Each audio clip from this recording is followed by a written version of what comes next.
So for this week's reflection, I want to talk about a concept from chapter 11 of Corey Floyd's Interpersonal Communication, and that's demand withdrawal pattern.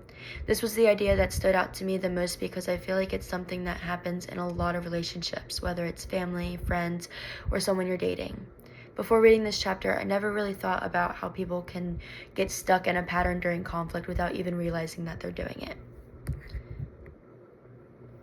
Floyd explains that the demand withdrawal pattern happens when one person wants to talk through a problem while the other person avoids the conversation or shuts down.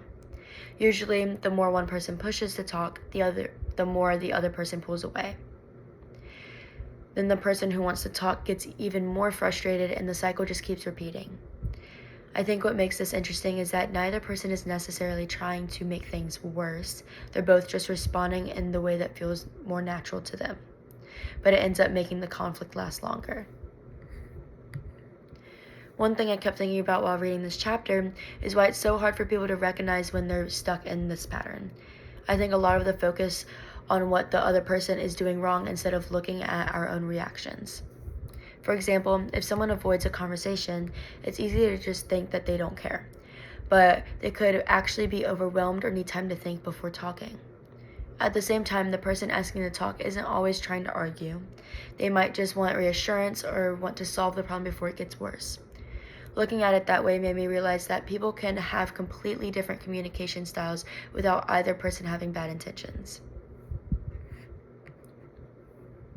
One thing I also liked about this chapter is that it doesn't make it seem like one person is always right and the other person is always wrong. Instead, Floyd always explains that both people can end up contributing to the pattern without realizing it.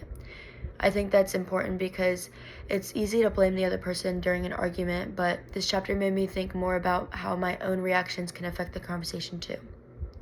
If both people only focus on what the other person is doing wrong, it's probably a lot harder to actually solve the conflict. I also started thinking about how this pattern shows up with texting and social media. If someone stops replying during an argument or leaves a message on read, the other person might keep sending more texts because they want an answer. The more one person pushes, the more the other person ignores the conversation, even though technology has changed how we communicate. I think the same conflict pattern still happens, just through different forms of communication. Overall, I think this chapter made me realize that solving conflict isn't always about proving who's right. Sometimes it's more about recognizing the communication habits that keep both people stuck. I think if more people understood the demand withdrawal pattern, they might be able to stop the cycle earlier and have healthier conversations. That's probably the biggest thing I took away from this chapter because it's something I can actually recognize and apply in real time.